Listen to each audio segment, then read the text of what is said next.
परिचय। जरा किताबों की इस शेल्फ को देखिए। इस बुक शेल्फ में 6 हिस्से हैं। राम की मां ने उससे कहा है कि वह शेल्फ में मौजूद 30 किताबों को हर हिस्से में इस तरह लगाए कि उनमें बराबर बराबर किताबें हों। तो राम ये काम कैसे करेगा? अगर राम भाग करना जानता होगा तो वह आसानी से ये काम कर लेगा। उसके पास 30 किताबें और 6 हिस्से हैं, तो हर हिस्से में 5 किताबें आ जाएंगी। है ना आसान? क्या आप जानना चाहते हैं कि ये कैसे किया जाता है? तो आइए मिलकर पता लगाते हैं। आओ सीखें। घटाकर संख्याओं को भाग करना। लंबी भाग विधि के जरिए संख्याओं को भाग करना। लघु भाग विधि के जरिए संख्याओं को भाग करना। अपने भाग की जांच करना। संख्याओं के समूह बनाकर भाग करना। गुणा और भाग को आपस में जोड़ना। सामान बंटवारा। यहां 6 सेब और 3 कैटरपिलर हैं।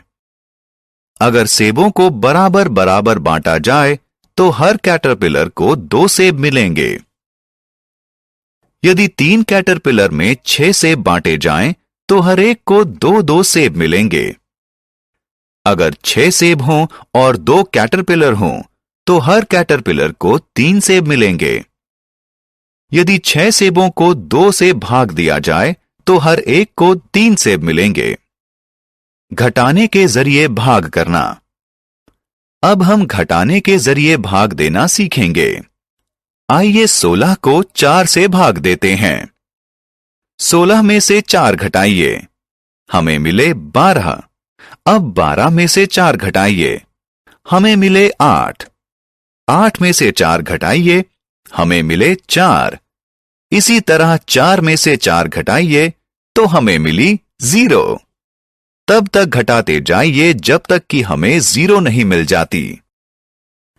आइए देखते हैं हमने कितने 4 घटाए हैं। 1, 2, 3, 4, यानी 4 घटाए गए हैं। इसका मतलब हुआ कि अगर 16 को 4 से भाग दें तो 4 ही आएगा। लंबा भाग। अब हम लंबी भाग विधि से 68 को 2 से भाग देंगे। इसके लिए हम स्क्रीन पर दिए गए ढंग से 68 को 2 से भाग देना लिखेंगे। 68 की संख्या में पहले बाईं ओर वाली पहली संख्या को देखें। हम बाईं ओर से भाग करना शुरू करेंगे। पहले हम 6 को 2 से भाग करेंगे। 6 को 2 से भाग करने पर 3 आता है, तो हम इस 3 को 6 के ऊपर रख देंगे। 3 और 2 को गुणा करिए और इसके उत्तर को 6 के नीचे रख दीजिए। अब हम घटाएंगे। 6 में से 6 घटाने पर मिलता है 0। अब हम दूसरी संख्या की तरफ आते हैं। हम 8 को 2 से भाग देंगे। 8 को 2 से भाग देने पर मिलता है 4, तो हम इस 4 को 8 के ऊपर रख देंगे। 4 और 2 की गुणा करिए और उत्तर को 8 के नीचे लिखिए। अब 8 को 8 में से घटाइए, जवाब मिलेगा 0, यानी नीचे हमें मिली 0 और जवाब है 34। तो यहां 68 लाभांश यानी बांटी जाने वाली संख्या है और 2 भाजक यानी बांटने वाली संख्या है। 34 भागफल है और शेषफल है 0। शेषफल के साथ लंबा भाग। आइए भाग से जुड़े एक और सवाल को हल करते हैं। 25 को 3 से भाग करिए। 25 में बाईं ओर से पहली संख्या है 2। क्या हम 2 को 3 से भाग कर सकते हैं? नहीं, 3 को 2 द्वारा भाग नहीं दिया जा सकता। इसलिए हम 25 से दोनों संख्याओं को लेंगे। अब 25 को 3 से भाग कीजिए। हम जानते हैं कि अगर 3 को 8 से गुणा किया जाए तो संख्या मिलेगी 24, और अगर 3 को 9 से गुणा करें तो परिणाम होगा 27।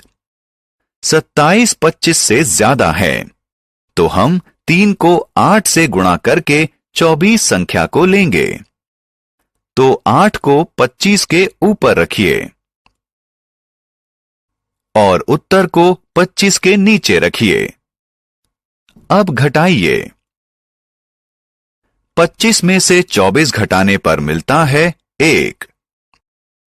हमें मालूम है 3 25 को भाग नहीं दे सकता, क्योंकि 1 शेष फल के रूप में बचता है।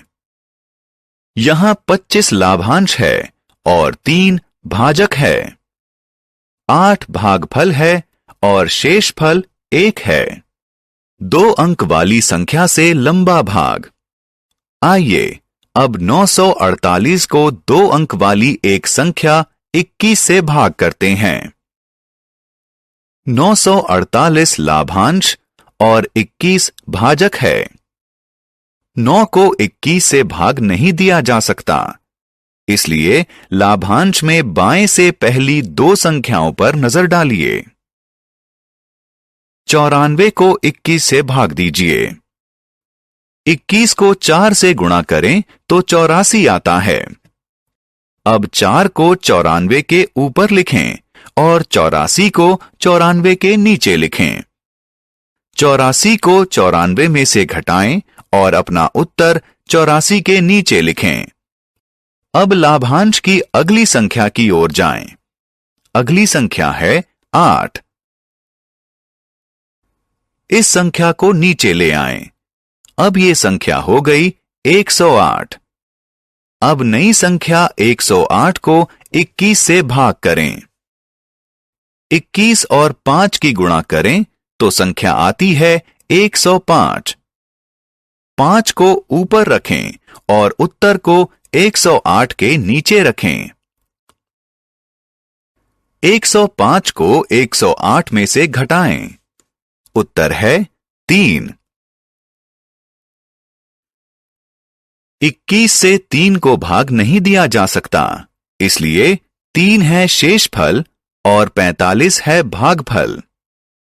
लघु भाग विधि। अब हम लघु भाग विधि से 748 को 3 से भाग देंगे। लाभांश में पहली संख्या को भाग दीजिए। 3 को 2 से गुणा करने पर मिलता है 6। 7 में से 6 घटाएं तो मिलता है 1। 1 को 14 बनाने के लिए 2 ऊपर लिखें और 4 उसके निकट लिखें। फिर 3 से 14 को भाग दें। 3 गुणा 4 होता है 12।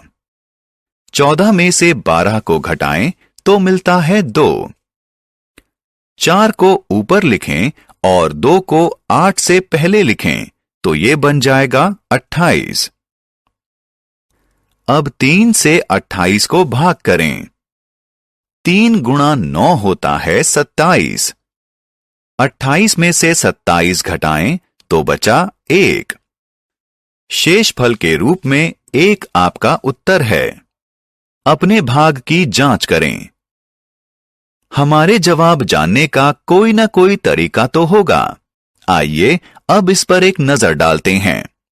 आपको याद होगा अगर 15 को 3 से भाग दें तो उत्तर होगा 5। क्या ये उत्तर सही है? आइए जानते हैं। यहां भाग देने वाली संख्या यानी भाजक 3 है, भागफल 5 है और शेषफल 0 है। इस उत्तर की जांच करने के लिए हमें भाग देने वाली संख्या और भागफल की गुणा करके उसमें शेषफल को जोड़ना होगा। अगर हमारा उत्तर लाभांश जितना ही आता है तो फिर हमारा उत्तर सही है। यहां उत्तर है 15 और ये लाभांश के बराबर है। इसका मतलब है कि हमारा जवाब सही है। समूह में भाग। मेरे पास 36 मार्बल टाइलें हैं। मैं एक बॉक्स में 4 मार्बल टाइलों को रख सकता हूं। तो मुझे कितने बक्सों की जरूरत पड़ेगी? पहले बॉक्स में मैंने 4 टाइलें रखीं। अब मेरे पास 32 मार्बल टाइलें बची हैं। दूसरे बॉक्स में मैं 4 टाइलें और रखता हूं। अब 28 मार्बल टाइलें बची हैं। तीसरे बक्से में मैंने 4 और मार्बल टाइलें रखी हैं। अब मेरे पास 24 मार्बल टाइलें बची हैं। इस तरह अब हम हर बक्से में 4 मार्बल टाइलें रखते जाएंगे। तो आखिर में 9वें बक्से में हम अंतिम 4 मार्बल टाइलों को रखेंगे। यानी 36 मार्बल टाइलों से 9 बक्से भर गए हैं। 36 मार्बल टाइलों को 4-4 के बराबर समूहों में रखने के लिए 9 बक्से चाहिए। भाग और गुणा के बीच संबंध। मित्रों, अगर हम 18 को 2 से भाग दें तो जवाब होगा 9, और अगर हम इस 2 और 9 की गुणा कर दें तो हमें जवाब मिलेगा 18। यानी 2 और 9 की गुणा करने का परिणाम है 18। 16 को यदि 2 से भाग दें तो मिलता है 8, और यदि 2 को 8 से गुणा करें तो मिलता है 16। इसी तरह 25 को यदि 5 से भाग दें तो जवाब होता है 5, और 5 को 5 से गुणा करें तो जवाब होता है 25। हमने क्या चर्चा की?